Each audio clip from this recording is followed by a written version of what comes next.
All right, all right. Welcome back to the show. It's Christine Jewell. Y'all, today I have a good episode for you. We are wrapping up the sixth of the six-part series of reintroducing breaking chains and really breaking free from everything that was, whether that's generational patterns, addictions, and old life, to really say yes to the new. And obviously, we're not going to end at six episodes. This is just the beginning, the relaunch, as I've shared some really raw, real personal stories with you guys, especially in the first four episodes. And a lot of them were about the old life and the contrast versus the old life and the new life, and the old way and the new way is as it related to my body, my business, the way I handled money, men, performance, all of it. And I would love to, wrap this episode, this last of this series, anyways, today on the topic of, you may want this life. You may want it all. You may want the great marriage, the self leading team, the guilt free holidays and time off with your family where you can be fully present without guilt. You may want the mental capacity, the level of clarity, the physical fitness. You may want the body. You may want the freedom that to work on what you want, when you want, how you want, right? Freedom is one of the greatest things that we all seek. All employees, everybody wants to have the freedom to choose, what do I get to work on? When do I get to do it? And how do I get to do it? The things that actually light you up. You may want to have that laser like focus to innovate and be creating rather than putting out fires all the time. You may want the intimacy with God, the closeness. You may want to know what it's like to actually hear his voice and to respond to his voice. And you may want to know what it's like to be pursued and protected and provided for by someone beyond just yourself, your ego, your flesh. And really to know what it's like to be in this journey of tandem, walking together in partnership, where God is truly like walking with you. Like that poem, "The Footsteps in the Sand," the footprints in the sand, right? You may want a spirit that is fully alive, a soul that's on fire, a body that's ripped and fit. And you may want all of these things. But the question I have for you today is, are you willing? Are you willing to do what is required to be prepared to receive that life, to be positioned to receive that life? Are you willing to do what it takes to be required, what is required for you to receive that life, to normalize that life, to sustain it and multiply it? That's a lot of things, right? Are we prepared? Do we have the infrastructure in place? Am I willing to get my character right? Am I willing to restructure the things that need to be restructured so that I can actually be in a position to say yes, to receive this? Am I willing to do what it takes, what's required to normalize a new reality? If your dream is to have a schedule where you're not scheduled from 6 a.m., the minute you roll out of bed, you're checking texts till 10 at night when you hit the sheets exhausted, when you dream of a time when you can have spaciousness to actually enjoy your lake house, your mountain home, your planes, your kids, whatever. You dream of spaciousness. There's a different version of you that's required, different operating systems, different standards, different boundaries, different things that you say yes to and no to protect, to become a fierce protector of this space, of spaciousness. Because your old identity is addicted to being scheduled back to back to back to back. Your old identity is used to being the man or the woman that everybody wants and everybody leans on. And it feels really good to be the one that everybody comes to and runs to, because it feels great for our ego to be the source, to hold that much power, that much influence, that much authority, to be that needed, that wanted. I mean, can you see? It strokes every one of our six core needs of connection and significance and certainty, and also variety, right? And growth and contribution. It's stroking all of those needs to be the one that everybody depends on. But the life you want, and I want you to be really thinking about today, what is it that you want, that you've been longing for, that you've been desiring? Because here's the thing, I know many people, I've heard many people, I've been coaching now for 25 years. Okay, that's like a quarter of a century. In some capacity, I've been coaching, whether it was athletics, sports teams, fitness, training, nutrition, high level executives, entrepreneurs, masterminds. I've been in the coaching, training, developing skill sets, people, mindset, next level performance for 25 years in whatever capacity I was doing it in, right? It looked different at different stages in my life. And here's what I've noticed after 25 years of consistently coaching, training, developing other people. And also, I want to say, I worked with a lot of high achievers, right? I've worked with a lot of ultra high achievers today, but also ordinary people, everyday people that had dreams in their heart to become a better woman, a better man, a dream to create something better for themselves, for their children, for the future, right? And all you need to do is have that seed. You need to have that seed. But here's a clear distinction. There's a clear line between those who are willing, to do what's required, and those who just want to show up and talk about what they want and talk about why they can't have it and why their life is not aligned for it or what's wrong or who's standing in their way, and coming up with every excuse of why it's either not for them or they can't do it at this stage of the game. It's too late. I'm too old. I'm too invested in my current life, my current business. And here's the thing, you would think that the higher up, right? Whatever that means to you, the higher up, the more successful you get, the more stuff you have, the more willing, like the more accomplished you are, the more achievements you hit, the more goals you like knock off the list, right? The more stages you stand on, the bigger your company gets. You would think that those people are going to be more willing, right, to ditch the old in order to make room for the new, because man, they've done it so many times, right? It's like, look, I know I can create, I know I can build. You would think that the more seasoned people would be the ones that are willing to walk away, to take the risk, let go, and lean into the next season. Like, what's the next thing? Next evolution, next iteration, next level growth, depth, richness, fill in the blank.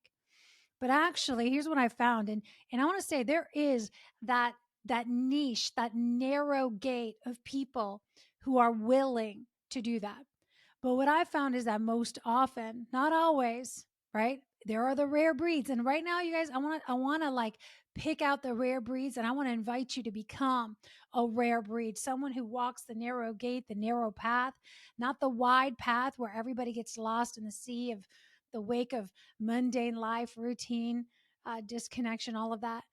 What I've found is that most often, the more success, the more stuff, the bigger houses, the more square footage, the more toys, the more power, the more influence, the more fill in the blank someone has accumulated, the greater the fear of loss. The greater the fear of loss. And I got to tell you guys that I have, uh, I've done a lot of work on myself in this area. I continue to press in and really do a lot of work in the field of fear versus faith, because the grips of fear are crazy controlling over people's lives. So I want to say that again, the more stuff we accumulate, the more afraid many of us are to lose everything that we built, whether it's conscious or whether it's unconscious. A lot of your time, your energy, your mental bandwidth, your thoughts there's this like restlessness and anxiousness that starts to rise of having to keep up a certain level of success, a certain level of income. Obviously, your expenses rise, everything rises, right? The tide rises, the more you make, the more you spend for a lot of people. And so this pressure to keep up and hold on to what you've created and continue to go to the next thing, it it is really challenging for people to release and trust when they're, especially when they come at this crossroads of like, something has to change in order for us to save our marriage. Something's got to change in order for us to have a great marriage, to have a great family life, to actually be connected to our children instead of just living under the same roof with everybody having a separate life. In order for our team to really come together under a great mission and be united again, instead of divided, full of gossip, drama, division, something has to change. In order for me to go and innovate, in order for you to innovate the next iteration of what God has for you to do on this planet, the next authorized work for you, you have to be willing to release the old. Something has to change. I can't keep doing what I'm doing. I can't keep thinking how I've thought. Something has to give. So here's the thing, loss aversion is a real thing, right? This aversion, this avoidance, this thing that we go through, that I will do anything and everything to avoid the possibility of potentially losing this relationship, this friendship, this level of whatever, this status, this image that I've created.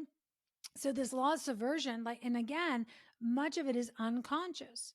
Scarcity is a default state of mind for the majority of humanity.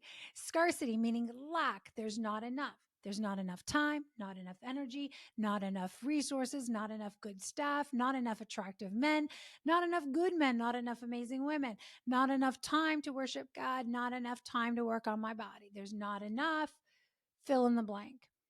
And so when we are operating through the lens of scarcity and in the state, because it is a state of being, it's literally in your nervous system, it's in your psyche, it's in your emotional, energetic field, it's your psychology, it's how you make decisions. When you're operating from that place, you will always be grasping.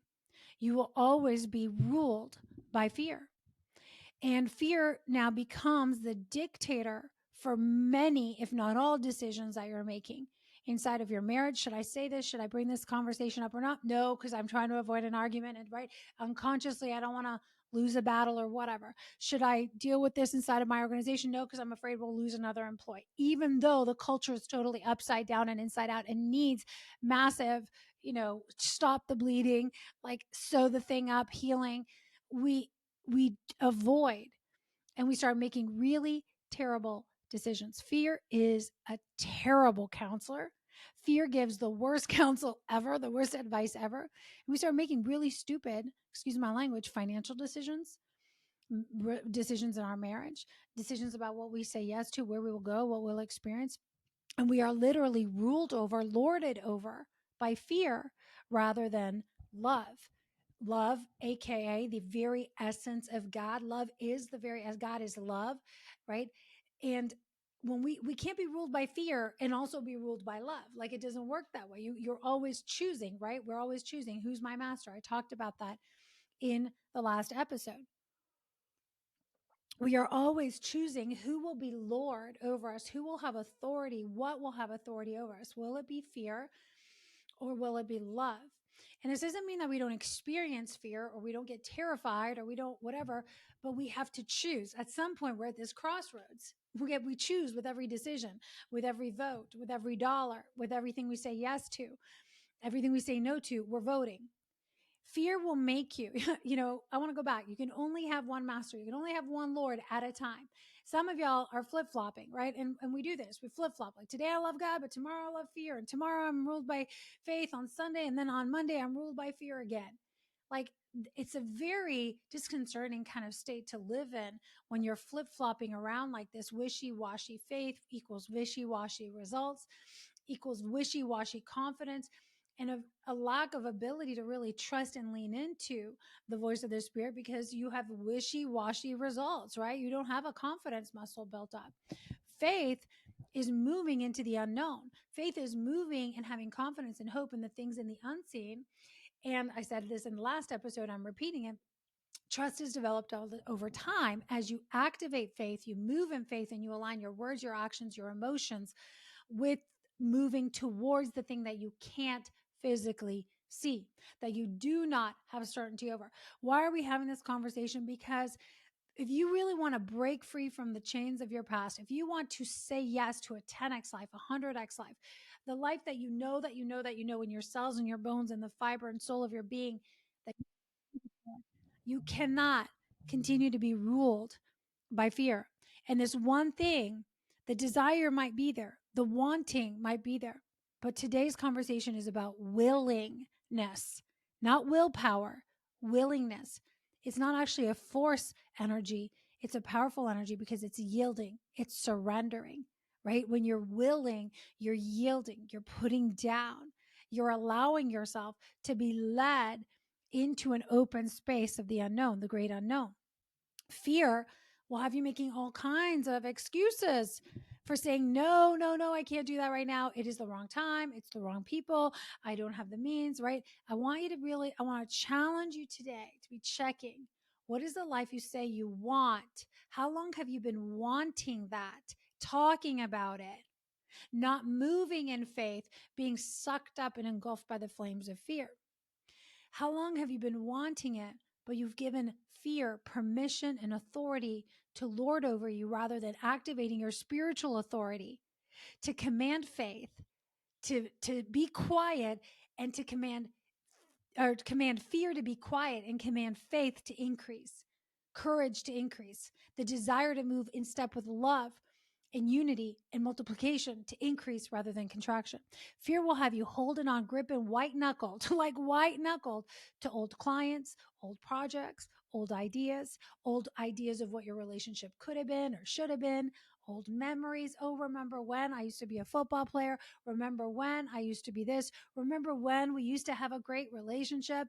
And we're always looking backwards, nostalgic, depressed, sad, trying to get back to the way things used to be, which again, fear uses that to make us feel heavy, sad, lonely, depressed. Hanging out in your past for too long is not a good place to live because you'll start to feel heavy. The heavier you feel, the sadder you feel. That's also where we start to have regrets about things didn't say, things we didn't do, and we can just hang out there a little bit too long. Now, I'm a fan of moving across timelines. I'm a fan of going back in time and seeing where we once were, comparing to where we are today, seeing how much progress and growth, how many pearls of wisdom, hard lessons we've learned along the way.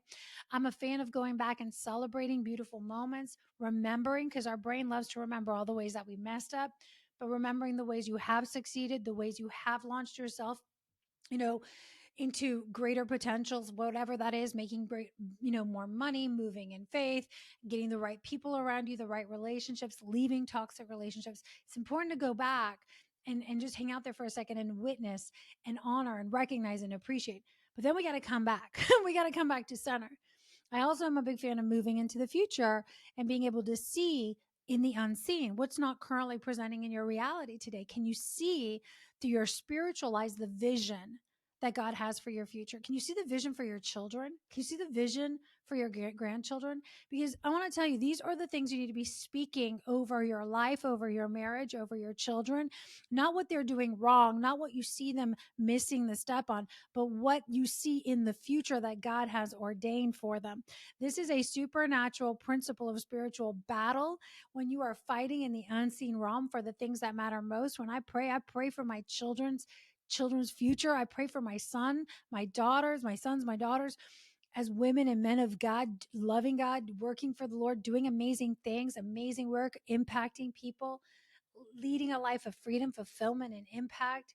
I pray for a deep connection and unity as a family. Is that all present today? No, not in every area physically, but I know that that's the plan and the purpose that God has for them. So I'm going to speak victory over that. Now I got to come back into the present moment and choose today how we move according to that vision or what's presenting today. So we're always responding, but we're always responding fearfully, reactively. And again, it might be a different emotion, but at the root, they all come down to the two. We're either responding or reacting from reaction, contraction, or responding from a state of expansion, possibility, potential, right? And I was just in the washroom. I'm deviating for a second, but I want to say this, one of the most powerful prayers and things you can ask for when it comes to your spouse, your children, your teams, whatever, is God. I'm going to use the example of your spouse. God, if you're struggling with your spouse, if you're griping and you're complaining and you're nitpicking each other, and I'm sharing this because I've been there, I've done it. Sometimes I can catch myself wanting to go down that rabbit hole. I have to keep saying, God, let me see him the way you see him. Let me see her the way you see her. Let me see what you see in them. Because right now, I only see this, but I want to see what you see. Let me speak into them what you would speak into them, not what I want to say. Because right now, I have a few choice words that I could select. I have a few things I'd like to point out, but it's being able to override the ego, override the flesh, override the reactive, impulsive nature of our chemical cocktail of our body, and be able to override that and not to suppress it, but to be able to consciously feel that, honor the fact that I'm human, I'm feeling these things, I'm thinking these things, but I can also have a spirit that I can lead from right now. And I'm choosing who gets to have authority over this situation. It doesn't mean I'm repressing and suppressing. I want to be clear on that. But the prayer is, Lord, let me see them the way you see them. Let me see him or her, that child, that husband, that wife that is struggling with, that's not showing up the way I want them to. What would you speak into them? How would you show up for them? What do you want them to know? Let me be a vessel for that. It takes a lot of emotional and spiritual maturity, courage, faith, consistency, commitment, devotion to operate in that space. It's daily practice. It never ends. It's not a one and done. We're like always doing. Some days we fail epically, other days we win and we start stacking wins. And that's how we get to the new normal. But I want to go back when we're ruled by fear and we're lorded by fear and we're unwilling to go beyond the flesh, beyond the reactive nature of whatever we're feeling right now and say, Spirit, lead me, Spirit, lead me, Spirit, lead me, and giving authority over the Spirit. Fear will have us gripping white knuckled onto all of these old things, trying to get back to the way things used to be. Fear will have you hiding from difficult conversations, from challenging conversations that actually will create more intimacy, more connection, more growth. Fear will have you hiding from things like numbers, terrified of money. It will have you doubting yourself. It'll have you escaping reality, right? Through drinking, maybe sexcapades, porn, shopping, food, numbing out on television, social media. It'll have you looking for ways out, mindlessly playing games on your phone or whatever. I don't know what that's like, but I know that this is something people do. It'll have you doubting and watering yourself down to please everybody else. And you'll be a pleaser. You'll start to bend. It'll have you compromising your values, lowering your standards. You'll conform to the world. You're going to end up looking like, smelling like, talking like everyone else that's in the wide gate.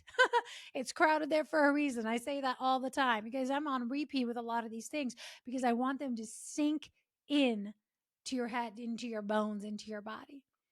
Fear will have you compromising who you are and everything that is created for you. It will have you selling out and settling. Love, love on the other hand, is unlimited. When we are talking about God essence, the Spirit of God Himself, He is unlimited. He is limitless. He is everything and anything in between. So we're talking about the ultimate state of expansion is being in a state where love, faith, is ruling, life force. God is life. The absence of God is death, right? Like it's life or death. That's why we're told life or death lie in the power of the tongue, in the power of what we expose our eyes and ears to, and our body to, and our sexuality to. We're always choosing with everything we say yes to. Love is creative energy, not factory energy, right? If you look around in nature, I'm looking out, I see these trees everywhere, I see birds. There's no two trees alike. There's no two birds alike. There's no two snowflakes alike. God is a God of uniqueness, individuality, and at the same time, there's a oneness, a harmony about everything. Isn't that beautiful? Creation is always moving, it's always evolving, it's cyclical. Nothing about love and creation and original design is just pump, pump, pump, pump, pump, always be produced in 24/7, little minions, copycats of the same things, clones feeling like a machine.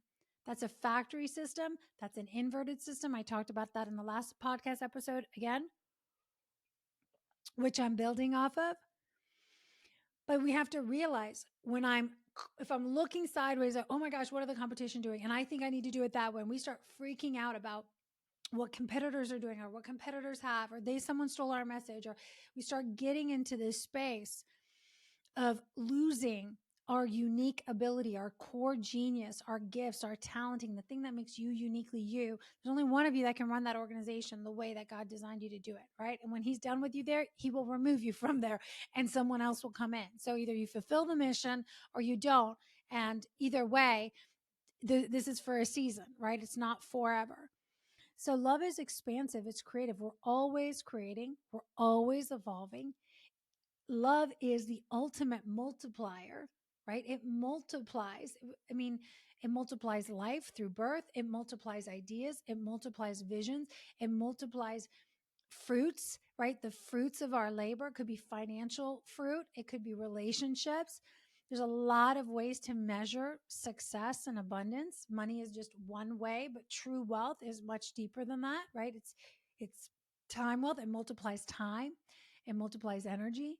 So when we're operating from a state of love, which by the way, the very fabric of that is faith that makes you more of who you are, not less, it moves you and it drives you in different ways than fear does. You're motivated differently. You're driven by different things. The fire is just different. It's life giving, it's expansive, it's multiplying. And I especially want to say this for those of you who think if I don't have that kind of drive, that fire under my butt, fires to put out chaos. I was listening to a call earlier Mark was having with one of his groups, and I heard one of the guys say, we're all addicted to chaos in here. And if we didn't have the chaos, we wouldn't know what to do. And that is unfortunately the mindset that a lot of us have, that we feel like we need a bunch of problems. We need a bunch of challenges. We need to always have fires, or else we're somehow going to lose our passion, our desire, our drive. When in reality, those very things are sucking the life out of you. They're actually the things that are drying you up. They're drying up your creative juices, your optimal flow state. They're drying up the vision that God has for you because you're stuck in a chase on a hamster wheel rather than using a fire that really ignites something completely new, something life giving. Because when you're in momentum on life giving territory, like there's a whole different drive that you experience when you're in this really expansive momentum. And I know you felt it before. If you were ever creating anything, maybe it was art, maybe it was music, maybe it was in sports, maybe it was with team in the early stages where there was a lot of excitement and it was a lot of creation energy before it got stagnant and overcomplicated. And, we started having all this stuff going on internally. There was a different type of energy that fueled the drive. And that's what we're talking about. So I want to say that when you are leading from love, it's a partnership. When you're leading in faith, it is truly a partnership because faith means I'm moving into the unseen. I don't know every step. I certainly can't control every step. I do not have the entire roadmap. I can't predict the next 10 steps. I can maybe predict some patterns, maybe, right? There are some things I can predict how I'll show up. I can predict God because in the sense he is unchanging. I can predict his character. I can predict that he come through, but there are things that I just can't see. And so it requires me to move into partnership rather than this transactional relationship. This is also true if you decide to move in faith and in love in your marriage. It is a true partnership. It is no longer transactional tit for tat. I do this for you. If you do that for me, I'll scratch your back if you scratch mine. Different level. It's an evolved partnership and it's an evolved union. And I want to say that love operates in the realm of ultimate trust. There's no such things as a little bit of trust or a lot of trust. You either trust or you don't. It's either yes or no. Because if I trust you mostly, but I don't trust you fully, I'm not all in. So it is ultimate trust. It is ultimate surrender. It's ultimate vulnerability, faith, because we're putting ourselves on line. We're saying, okay, there's a risk here that I can lose everything. I can lose it all. I might lose it all. I might get rejected. I might, we're laying it all on the line. It's a different level of faith and surrender. So back to the question, there's many people that want a 10x life, a beautiful life, a successful life, a next level, rich, beautiful, abundant life of freedom. And the work is fulfilling and the marriage is great and the health is amazing. But it will require choosing, willing a different path, to be willing to move down a different path. And I'm going to say the path is scary. The path is unpredictable. The path requires a lot of courage and a lot of faith, and it requires a willingness to let go of everything that you thought you knew, everything that you thought you were, your old identity, what people thought about you, what people knew you as. It might require that you sell your stuff and move. It might require that you downsize or upsize. I don't know, but it will require a whole new set of actions. And you're going to talk different. You're going to need to have crazy boundaries to hold the new normal. You're going to start saying yes to different things. You're going to start saying no to everything that's not aligned, which means you're going to be willing to let some people down. You got to be willing to no longer be the one, the face that everybody comes to and runs to, the savior of everybody. So the question really is, what is it that you want? And are you willing to get uncomfortable for a season so that you can move into the territory and the land that God has for you? That next season of your life that's calling for you. There's a parable. It's not a parable exactly, but an account found in the New Testament where Jesus talks about this young rich ruler, right?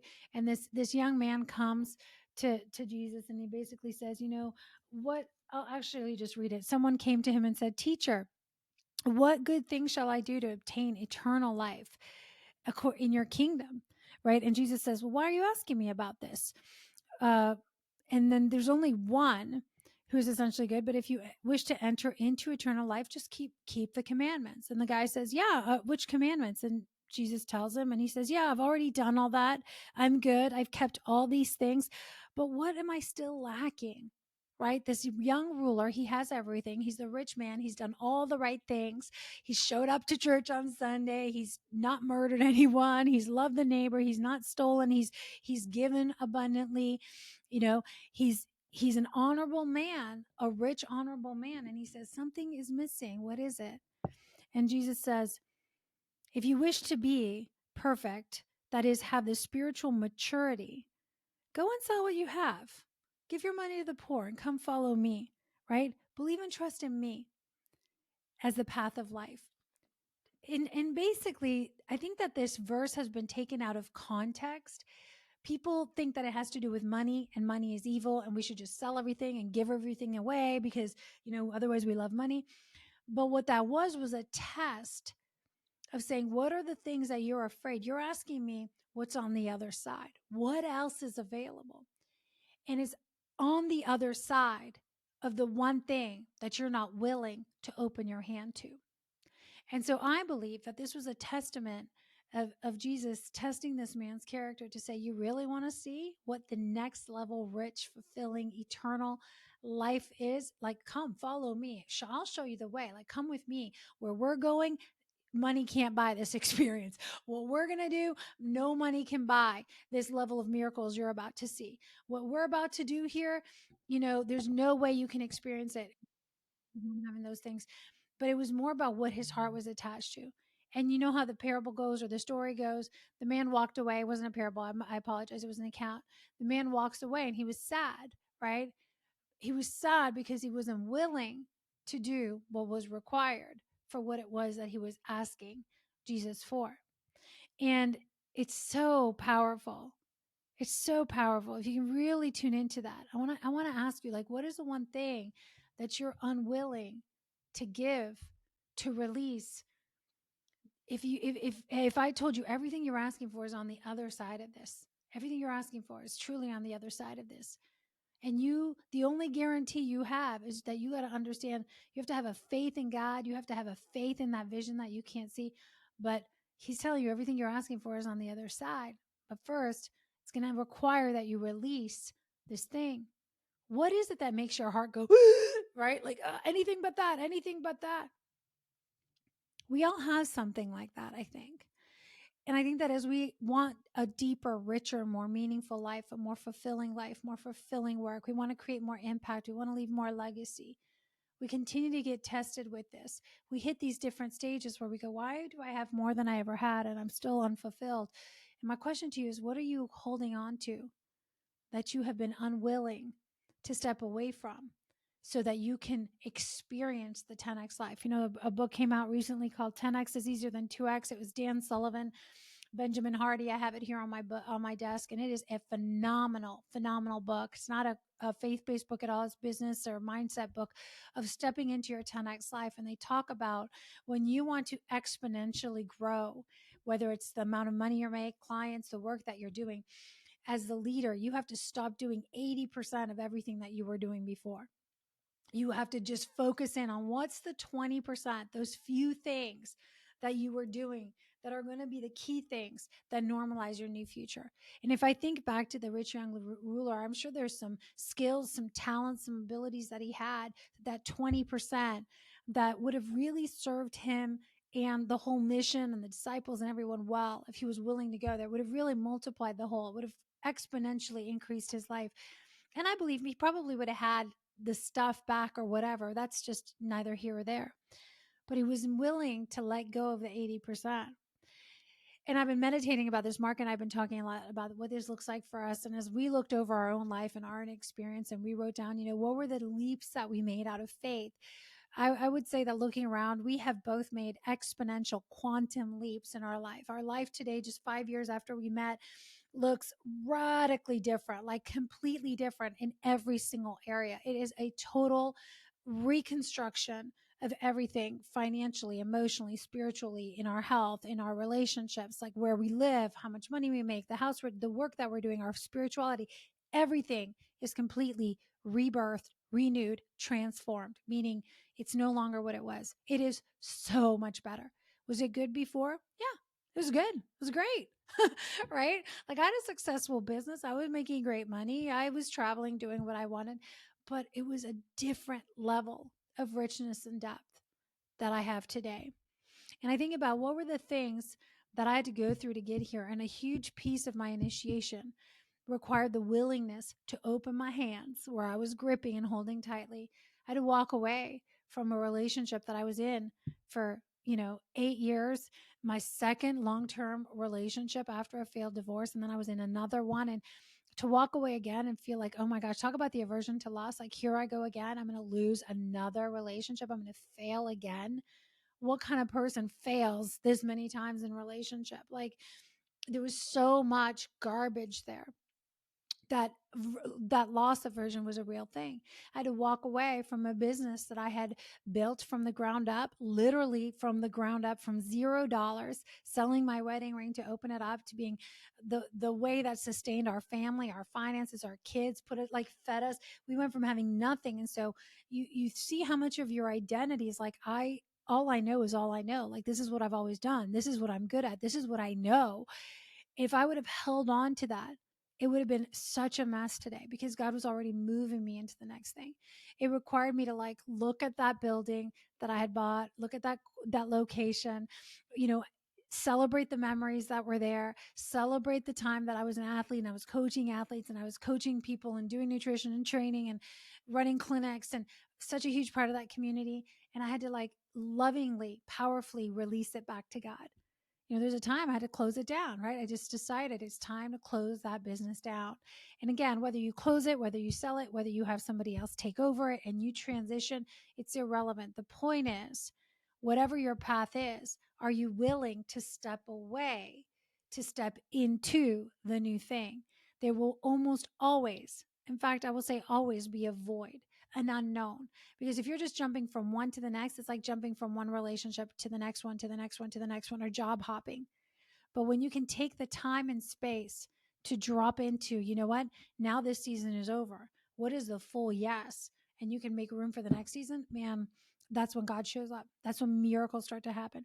So, it required I let go of a relationship that I held dear, and that included friends, circles of friends, right? We had our own things. After 8 years with someone, you're doing things, right? You have friend groups, you have activities you do together, you have places you go, and everything has to change, right? Everything changes. And that's just the way it is. I had to let go of the business. I had to let go of my primary source of income without fully knowing yet how it was going to be replaced. The thing is, like, I believe that the faster and more willing you are, the quicker things get replaced. For me, there was hardly a gap at all. The income was replaced very, very quickly and multiplied because I really pressed in and I was willing to go into the unknown. I had no idea. Like, even when I got divorced 10 years before that, I had no idea how I was going to support myself. I had no idea how I was going to pay for rent, pay for groceries, pay for food. But once I committed and I went all in, even though I didn't know, I had a willingness to go, okay, I'm going, I'm going, you're coming with me.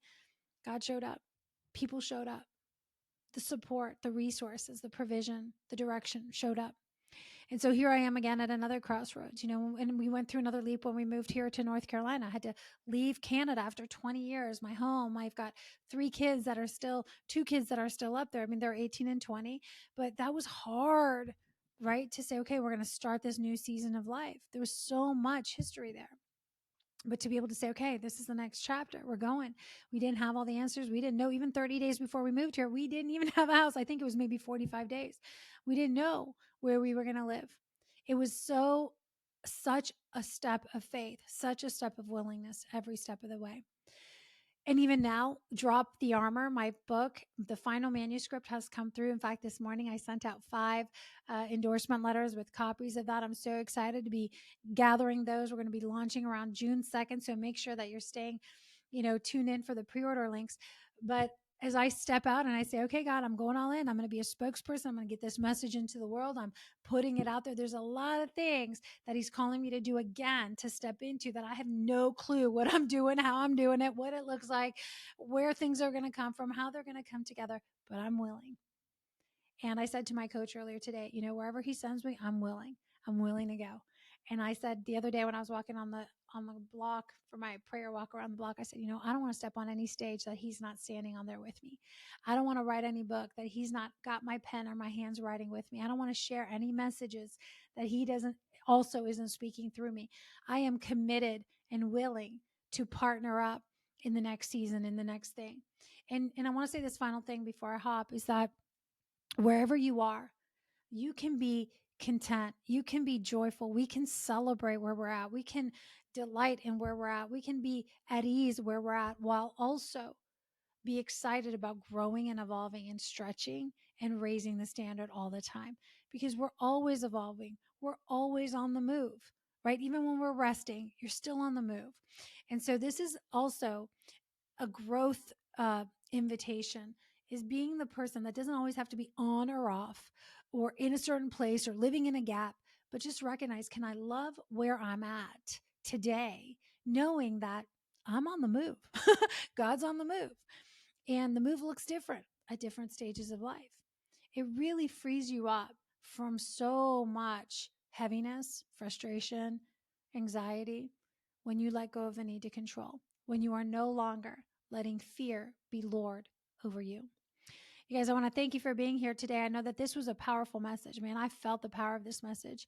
I pray that you will lean in and allow the Holy Spirit to lead over you, to have authority over your life, to start to lead you in faith wherever you go. I want to challenge you to reach out to me after this podcast. If you listen to this, I definitely would love to have your 5-star review. Secondly, I want you to reach out to me either through LinkedIn or Instagram or any of our channels that you can reach below. I want to know how this has impacted you. I feel like this was a really powerful message that hit home. And lastly, if you want to get support and scaffolding around you, that means get in the room with other people who are on this journey, that are committed to showing up, to getting the tools, doing the practices, getting the coaching and mentorship.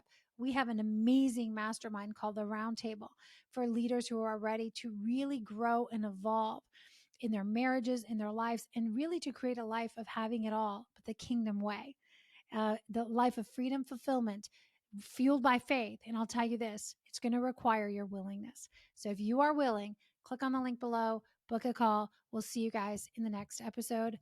Bye for now.